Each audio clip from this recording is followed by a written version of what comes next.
Hey, welcome back to the Golden Spoon Podcast. I'm McCall. And I'm Jeremy. And today we have Ashley Valliere joining us from Canada. Wow, fantastic. Ashley, are you there? I am. Hello. Oh, fantastic. It's good to hear your voice. You as well. So today, we talked earlier, before we started this a couple of seconds ago, but for all the people listening out there, I was very curious when you messaged Jeremy about decoding the body, where your emotions are stored at, and emotions, sensations, and feelings.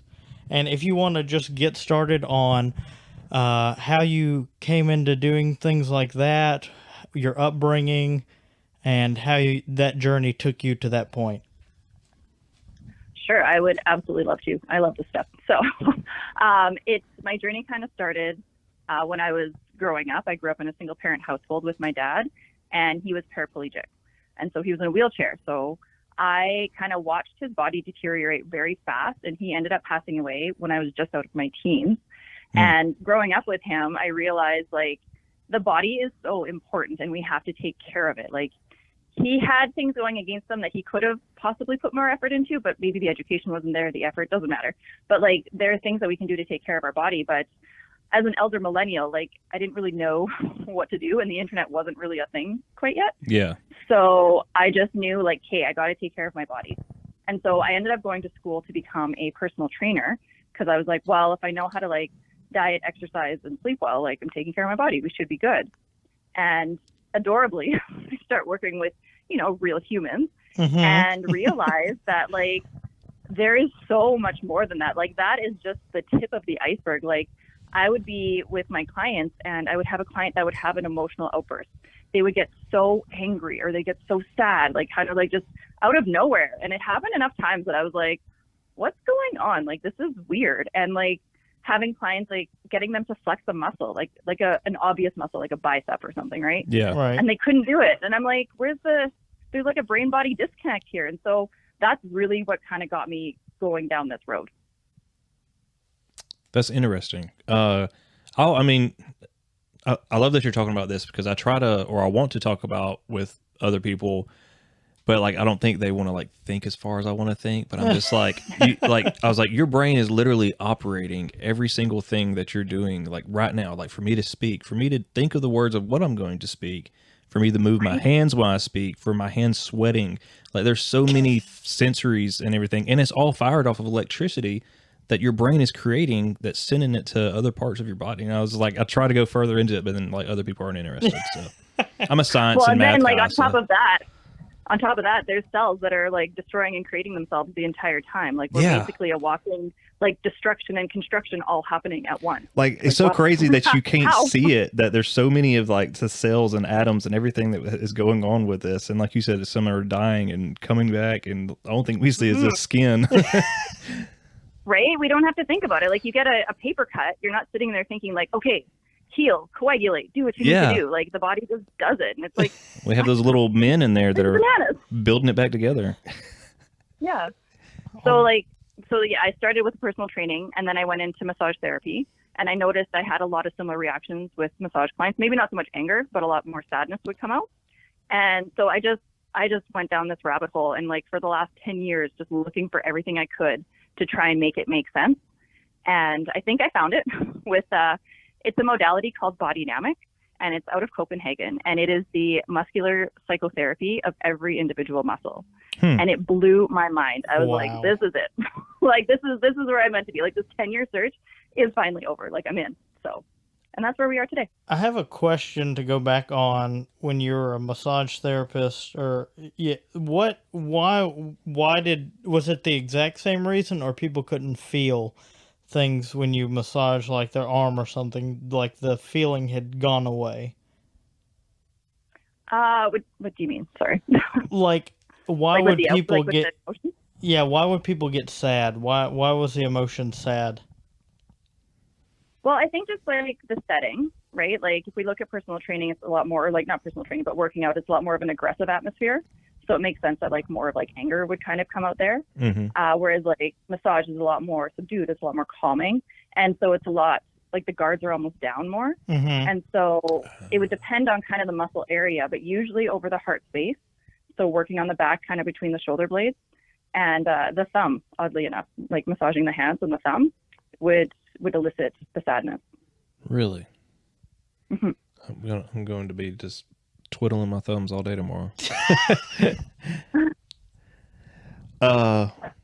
Man, I had a question, and then you asked her about that. Anyway, we can continue. I'll probably. Can you explain a little bit more about body dynamics? You said psychotherapy. Bodynamic. Yeah. Bodynamics. So Bodynamics. Okay. Yeah, that's okay. Like I say, it's a modality out of Copenhagen. It's been around for like 30 plus years, and what they've done is, hang on, I have her name, Lisbeth Marcher. So she actually started out as a massage therapist too, and what she did is she studied like thousands of people and narrowed down what muscles develop at what stage that we're in our life. So like from the second trimester in the womb all the way to 12 years old, we're continually getting new muscles on board as we age, right? Like as we become people, I guess. Yeah. Instead of just being, right? And so like a baby can only do so much. So like the muscles in our early existence is going to be like your neck and your throat. You're moving your head around. You can't really just like stand up and walk just yet, right?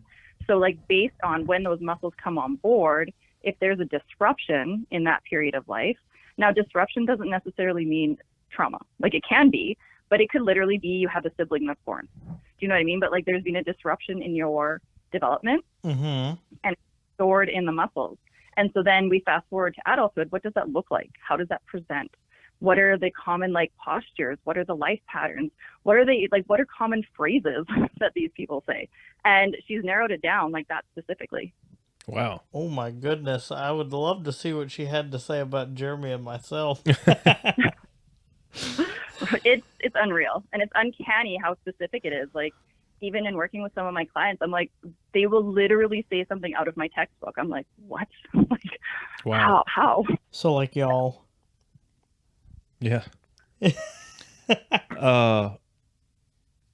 you said that you were, or what you messaged me, that you said you were in the 2 or the 3-year program with that, or? Yeah, so I started with the 1-year human developmental disruption program, and that's where we go through all the different stages of development and learn about them. And then now I'm in the 3-year psychotherapy program to become a practitioner, and I'm about halfway through, a little bit more than halfway through that. And that's where we can become full-on practitioners. That is awesome. Wow. Congratulations on that. Yeah, congratulations. I'm really excited because like talk therapy is amazing and I'm absolutely an advocate for it, but the body needs to be incorporated too. Like we can't ignore the body and the somatic experience of it, and Bodynamic really just brings those together. Oh yeah. And I mean, and not only that, if you neglect your physical health, I mean, that's going to roll over into your mental health as well. Oh yeah. Yeah. So yeah, if you want to talk about some of, I don't know how he had them ordered. However you want to roll from that, like whether you want to go broad into decoding the body or where your emotions are stored, because that's what I was interested in, where our emotions are stored. Specific body part you're curious about? I just want to know, like, my knees always hurt, so okay. I wonder if your that's left or right knee. both of them. Both? Okay. Like my feet. So okay, let's start with knees and then we can go to feet. So knees are indicative, like think of what a knee does. Like it articulates the leg movement so you can go forward, right? Like if we didn't have kneecaps or if we didn't have knees, we would be penguins, just kind of like waddling around, right? Yeah. So they articulate a smoother movement for us. So if we're looking at the right knee, that is indicative of fear of being persecuted with going forward with new ideas. And then if we look at the left knee, it's fear of going forward with new feelings. So those are little things that you can kind of like sit on and like think to yourself, what are like maybe new things that you're creating or things that you're doing or stuff you're trying to bring into your life that maybe there might be some resistance. Like maybe you're fearful of judgments around it. Maybe, it's nobody else in your circle is doing this and it's like, am I going to be the weird one out kind of thing. And so like that would kind of hold you back. Oh my goodness. You're getting held back. I am,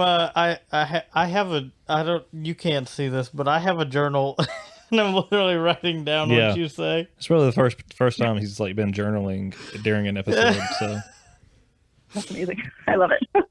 And then you mentioned feet, right? Yeah. So feet, we could get like super specific, but I'm just going to keep it broad for right now. So feet, if we think about like left and right side of the body are kind of indicative of masculine and feminine, okay? Like just energies of. So our right foot is going to be indicative of a masculine presence, so our dad. Left foot, feminine presence, so the mom. So think of like your feet are the foundation of your being. Your parents are your foundation of being. Like without them, you're not here, kind of thing. So if you're having issues with your feet, I would be curious about relationship with parents, depending if it's right or left side. That's interesting. Oh, God. That is Oh, my very God. interesting.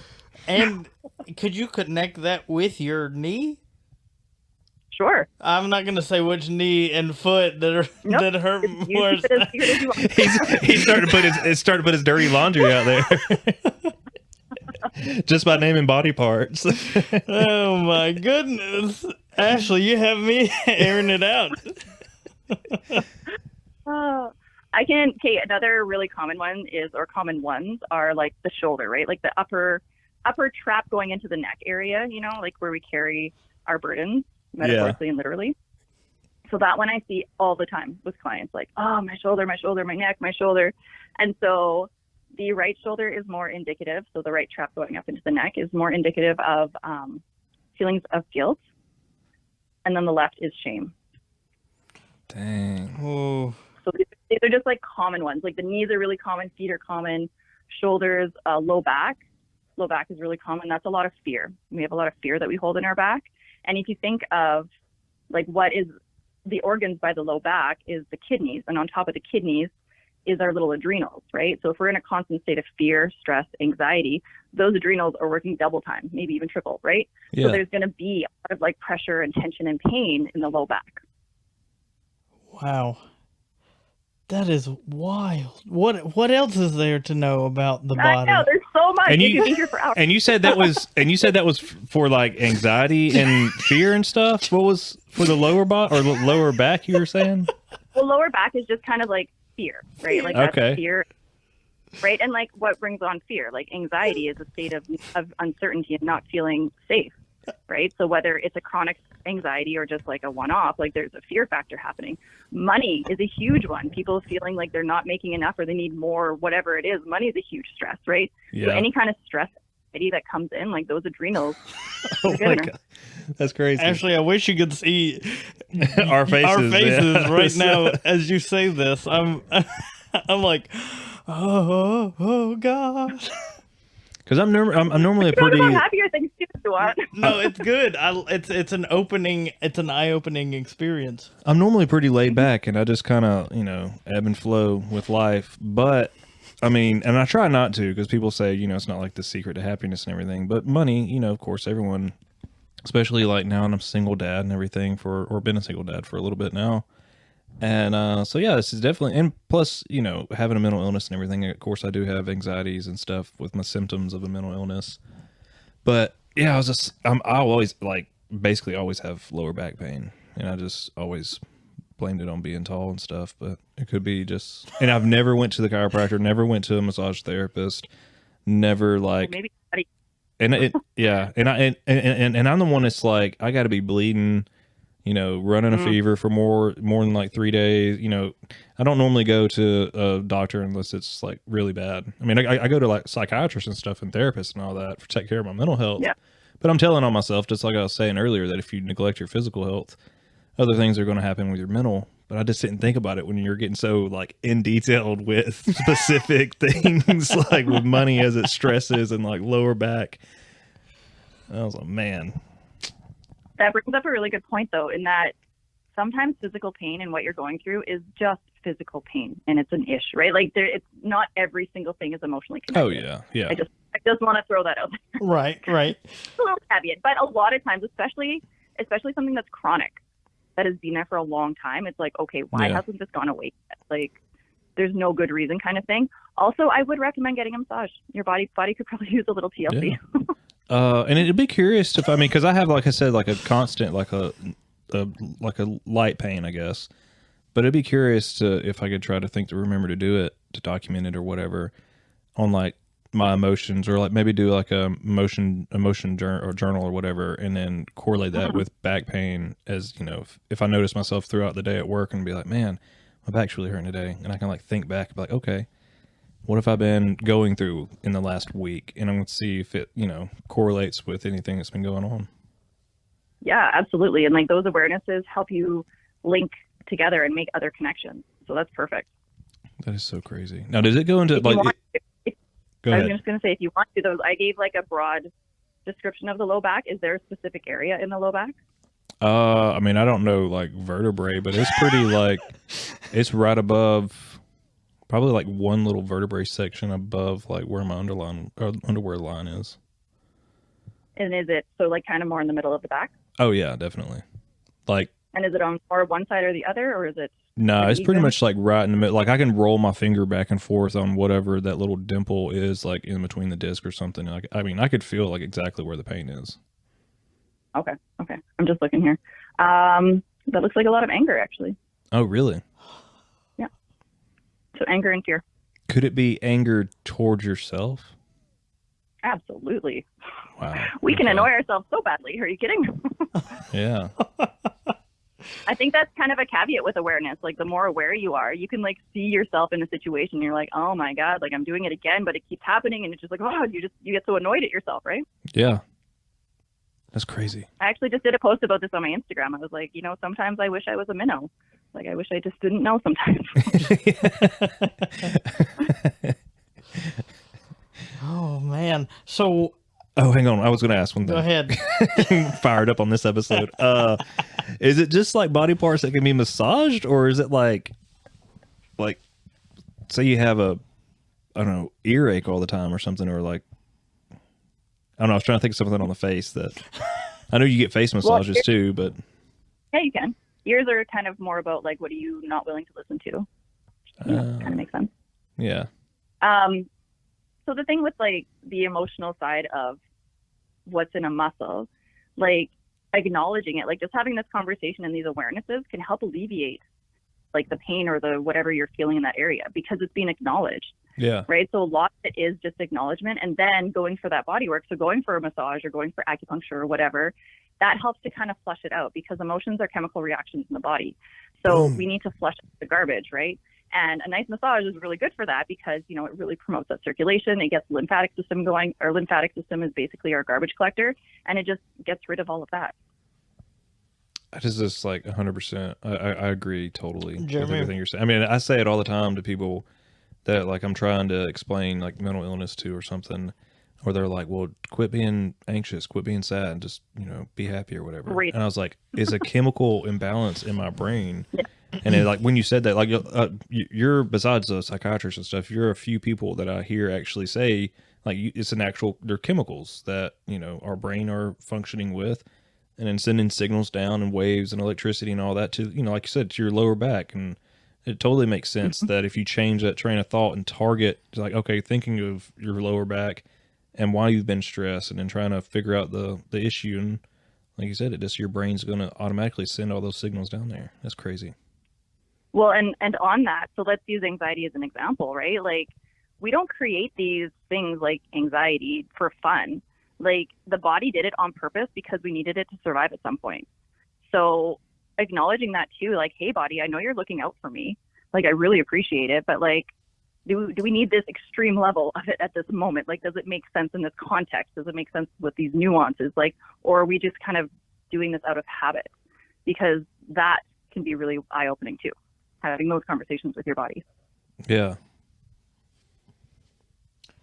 I love this episode. This is fantastic. Yeah. You got us just like smiling ear to ear here. Yeah, you should. I love this conversation.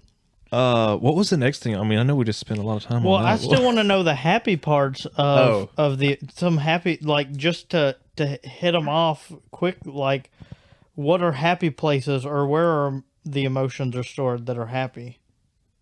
Well, happiness is something that we create. Joy is something that we create. Like, this has been a big startling thing, excuse me, in my years of doing this, is that we think things like joy, we think things like happiness and being relaxed and being calm. We think that that should just be easy and that should be normal because like that's such a good way to feel. But unless you've felt it, unless you've experienced it and have awareness of experiencing it, it's literally foreign to you. So it's something you need to learn and something you need to train in yourself. Does that make sense? Yeah, it does. Right? So like, I'll use massage as an example. Like I have clients when they come in, like they leave, they're not necessarily more relaxed because they were so tense the whole time. Like they wouldn't let me like move their arms around or lift up their head. Like they would always kind of try and help me. And like, you know, instead of just being a cooked spaghetti noodle and just like, blah, you know, like you need to learn how to relax. And then I have other clients that come in and they're asleep before I come back in the room. Like they're gone. It's great. Yeah. I can do whatever. Right. But I mean, it's something you need to work for. So when it comes to things like happiness and joy, like look for moments that kind of make you smile. Look for moments that kind of make you giggle. Like just like the little side things, like not necessarily like really big, but just the little things, because that's how you can train your awareness to seek joy and to seek happiness. So an example I like to use is like, I was driving around and I was at a red light or something. I looked to the side and there was this small little dog and he was just decked out in like these boots and this jacket and hat, and he had full reflective gear. And I was like, oh, I mean, that's so cute. And I was like, oh, like that made me feel good. Like that made me smile. And so I was like, okay, like, so just like a little mental note like that. And then it just kind of trains your body on what happiness and joy can be and what it feels like. Now, when it comes to the body, like the actual body, I like to call the biceps the huggy muscles. So our biceps, like when you give somebody a hug, you're pulling them in, right? Like you're bringing in that connection and it feels really good. So like, that's kind of like my go-to kind of like love muscle. I wish I would have known that before we recorded that. I don't know. It was in season 1, Hug and a Smile. We had an episode called A Hug and a Smile, and I talked about like just basically, you know, just if a guy's not having a good day, you know, just don't be afraid just to go up and give someone a hug. Tell someone that you love them. Like, hey, I'm glad that you woke up this morning. You know, you don't know how much that might change their life. So I was like trying to explain. I was like, a hug is when you like walk up to someone and you put your arm like, because like people just don't hug anybody anymore. Probably mostly because of COVID and everything. But if I would have known that, I would have said go use your huggy muscles. Yeah, the biceps. Bring them in. And it like, and a hug, it connects our hearts too. Right? Like it brings us really close together. It's a really powerful bonding tool and it's just lovely. Hugs are the best. Exactly. I'm definitely a hugger. I am too. They're just so good. And some people are really good huggers. And it's like, yes, I'll have another one of those, please. Oh my goodness.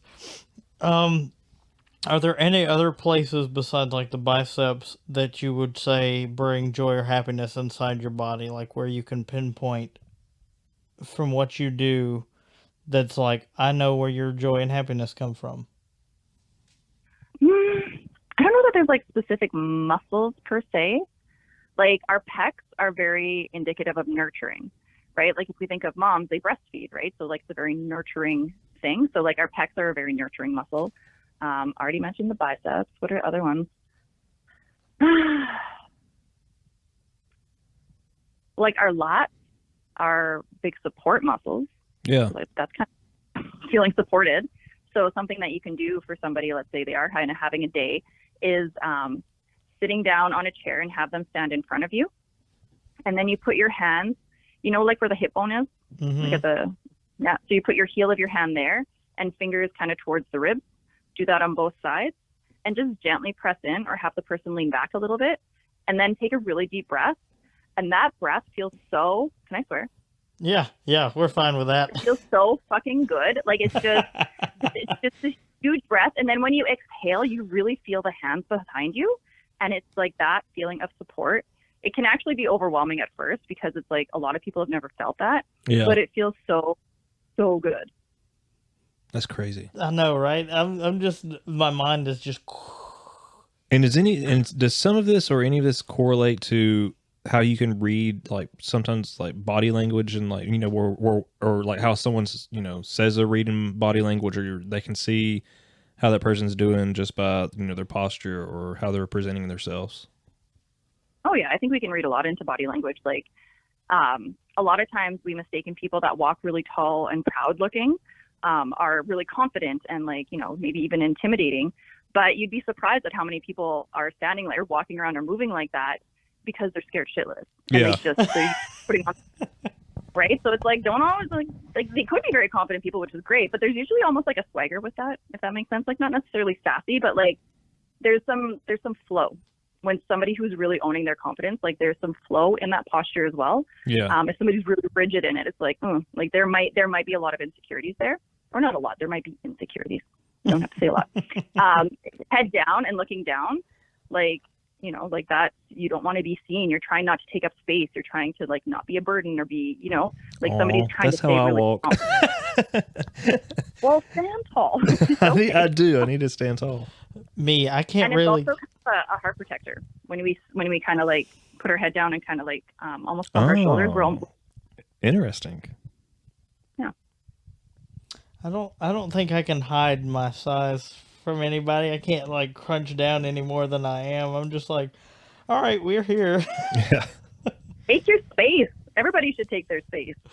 There's nothing wrong with that. Well, thank you for that. I appreciate that little reminder of take my space. Absolutely. What was the one? Sensations versus emotions versus feelings.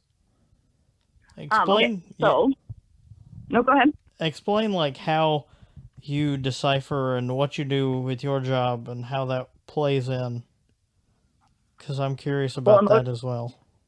Emotions can be kind of tricky because we tend to feel one or two of them more than the others. And so we don't necessarily tune into the other ones, right? So for example, there are 7 universal emotions. We have anger. Now, let me make sure I got them all. Anger, shame, fear, joy, connection, and sadness. Was that 7? Oh, and disgust. Okay, so like a lot of times we're really tuned into our anger or we're really tuned into our sadness. Those seem to be the more common ones. And so we don't recognize the other feelings. So even though I might be feeling anger, if I'm only used to feeling sadness, I might just feel more sadness. Does that make sense? Mm-hmm. What was the name? What was the name of that movie with the feelings? Are you referring to? Inside Out. Yeah, the Disney movie Inside Out. Yes. For some reason, we've been saying happy, anger, and all this, but when you said the word disgust, it made me immediately think of that movie. I guess because of that character on there. I haven't seen that movie in a while. That was really good, though. I remember enjoying it. Yeah. It did give a lot of insight. Actually, it was pretty educational, especially as an adult watching it. Absolutely. I wish I had that when I was a kid. Yeah, for real. So the emotions are the chemical reactions in the body. The sensations are how the body interprets it. So, for example, fear and excitement is a subsidiary of joy. Fear and excitement are very similar in their chemical reaction, but it's what we're experiencing and what is kind of the breath behind it, and the context is what's going to change how our body interprets it. And then we have feelings, which is kind of our brain's way of explaining and making a story to why we're experiencing what we are in our body. So it's the story behind the experience. Yeah, that makes sense. And then there's one other part that's not in that I didn't mention in there is instinct. So emotions go, if they go unchecked for too long, we can fall into instinct, and that is not as always ideal. So for example, like the instinct of fear is terror. And like when we're fearful, we can that kind of propels us to move forward, like get out, right? Go do something. Whereas like if we're so scared that we go into terror, we just kind of freeze, right? So there's an instinct for each of those emotions as well. And that is not ideal because there's no control in instinct. See, I always try to turn, when I have fear and excitement, my sister has always tried to tell me turn the fear into more of excitement than fear, and then you'll start to enjoy it. Don't let the fear take over your excitement to where you're all fearful and there's no excitement. Flip that and make excitement the top emotion that you're having, to where it kind of wipes away the fear, and so you're excited to do something that you might have had a lot more fear to do. Yeah, and that's a conversation you can have with your body. That's absolutely important. Yes, just yes. So in Bodynamic, when they teach about emotions, they teach it in percentages. Well, like not they don't teach it, but they teach to kind of check in with yourself in percentages. So let's use the fear example, right? Like I am about to present in front of like 3,000 people. Like my fear factor is going to be there, right? So I could get lost in that fear and maybe shift into terror, or I can check in and be like, okay, what percentage afraid am I? What percentage excited am I? What percentage, and like kind of go through the emotions and percentage it out. Because like that emotion's still there. Like you can still be afraid, right? But it can be other too, and it can be more of the other thing. So when you kind of like slow down and think like, okay, like what are my percentages of emotions right now? It can really be very grounding, because it's like, oh, of course I'm afraid. I'm about to present in front of like 3,000 people. Like, why wouldn't I be pooping my pants? Yeah. Right? Yeah. But at the same time, it's like, but I'm really excited about what I'm going to talk about. And so, right. So it kind of, it grounds you, and it just gives a clearer picture.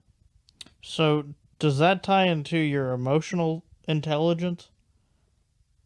Well, emotional intelligence is self-awareness, right? Like understanding, like being self-aware and being able to regulate yourself. So yeah, it absolutely ties into it. And what like percentage would you say that ties into looking out at the characteristics of your emotions? For emotional intelligence? Yeah. Can you ask that in a different way?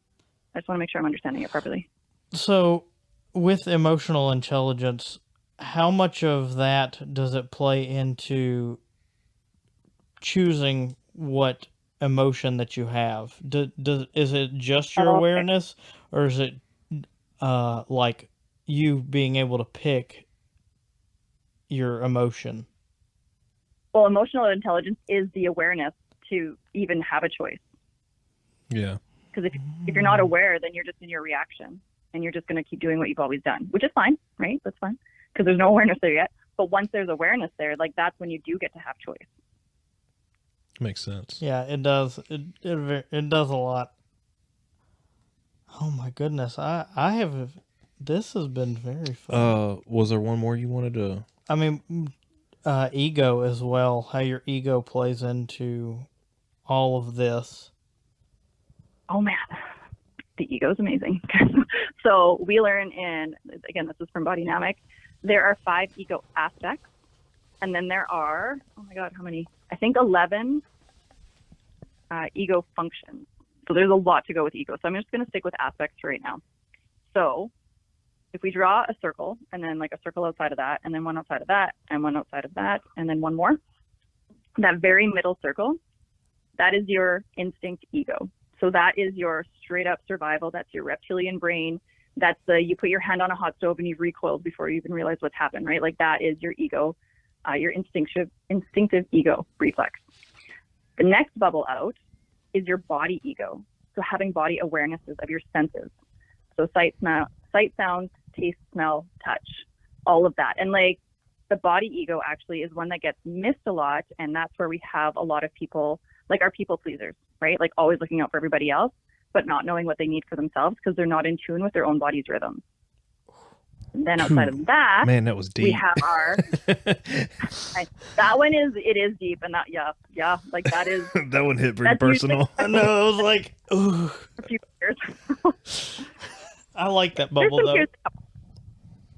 But then the next one is our individual ego. So like it's all of what makes you you. So like I'm somebody who likes raspberry jam. I'm somebody who does not like horror movies. I am somebody who, right? And it's just all the things that make you you.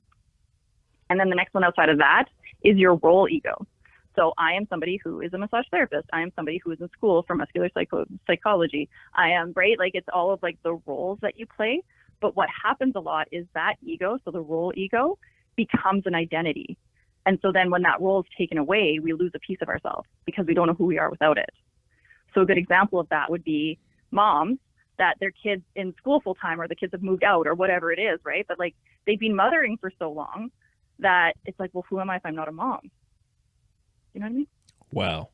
I don't know about the mom aspect, just to be honest. But me either, but it's just like you can kind of conceptualize yes, it, right? Yeah, I can. It's, when you have other roles as things that you've done for so long, like the realization of, well, I'm not a kid anymore. At what point, does that realization start to hit? I mean, is it 12? Is it 15? Is it, when you get your first car at 16, where is that lay? And you're like, oh man, because I can remember thinking about the ego role, and I'm like, I'm not a kid anymore, and things are, taking on a new face, a new reaction, a new picture, whatever you want to call it, and I'm not the thing that I used to be, and I, miss that, but I have to start understanding, hey, it's time to move on. You can still look back at that and appreciate that, but that part is kind of gone. It has to be. Yeah, it's paradigm shifting. Like, it really like pulls the rug out from underneath your feet, and you have to recalibrate. Like, who am I? What am I? You good too? Yeah, I'm soaking it all in. Jeremy's face. And then there's one more ego. So outside of the role ego is our observing ego, and that's where you can kind of be outside of yourself and witness what's happening at the same time. And this is easier to do in like memories, when you look back and you can see like the whole play of events, and you can see every person's potential perspective and their emotions and what they were experiencing, as well as your own. So you're almost watching it like a play. So you're outside of yourself, but you can see it. Huh. How many times have you... That's like lucid dreaming or something.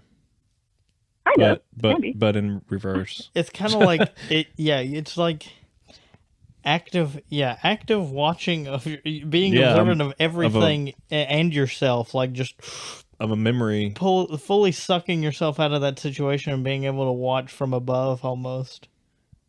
Right. Yeah, and like those situations, especially when you're looking at memories, like that can offer a lot of clarity, because you can understand, and then you have compassion for what maybe somebody did to you, right? Like, especially in a parent situation, it's like, they did X, Y, Z thing. And then it's like, now that I'm however many years removed and like reflecting on it, it's like, oh, I kind of understand why they did that. It doesn't make it okay. I wouldn't do the same thing, but it's like, I get where they were coming from. Yeah. And so there's like a level of compassion with that, which is another hard pill to swallow, but that's okay. Oh my goodness. I have learned a lot this episode. Yeah, we're actually we normally try to keep our episodes around 30 minutes-ish, and it's getting close to the 40-minute mark. But we would love to have you on again, because there's so many other topics that we haven't even started on. Before you go, and this is your first time on, so this definitely doesn't have to be your last. What are some tips and tricks for you to give to people about observing their body and just being mindful of their emotions and small beginning steps on becoming emotionally aware? Yeah, there you go. Thank you for rounding that out. Just be really curious about what you feel in your body, and really with the curiosity. I can't emphasize that enough, right? Like, if you have a chronic pain or ache, try and give it some love. Like, hey, body, what are you trying to tell me? Like, just ask that question. Like, what are you trying to tell me? Yeah. And it can be, and then you might not get an answer that second, right? But it's like, when you start asking, like, hey, body, like, why does my low, like, why is our low back hurting all the time? Like, what's going on? Like, how can I make it better? What can I do to help you? Asking these kinds of questions, and then just letting it simmer. The subconscious loves these questions, right? And then you'll be doing something totally mindless, and you'll have this epiphany. You'll be like, oh my God, it was this, or I have this memory, or I need to go get this done, or do you know what I mean? So it's like, you have to ask the question. So that would be the very basic advice, is just be really curious, like a childlike curiosity. We're not getting angry at the body, because it's literally using the only voice it can, and ask it questions. How can I help you? What's going on? How can I support you? Those sorts of things. Well, that's fantastic. I love that answer, because you can still have the child curiosity. Yeah. If you will stay on the line after we end, I'm going to do our outro, and we'll talk a little after. Just stay on the line, and I'm gonna give our outro. Sounds good. Well, what an amazing episode with Ashley Valliere. Valliere. Yeah, so yes. You started to yawn there. Yeah, sorry. I have learned a lot. Yeah. That was just the tip of the iceberg. I mean, we didn't even start at any beginning or end or anything, but I mean, yeah, we're definitely having her back on. Yeah. I was having to comprehend and digest the stuff that she was telling us because I wanted to remember a lot of. I know you're journaling over there, but Yeah, I have a full page of things that I'm going to look at. this is crazy. It's just so eye opening. Well, make sure to follow Ashley on all her socials when we put them on this episode. Go give her some love. Make sure to like, subscribe, comment. Make sure you're doing all the things for your body and your mind. This is the Golden Spoon Podcast. I'm McCall. And I'm Jeremy. And we'll have you on next time.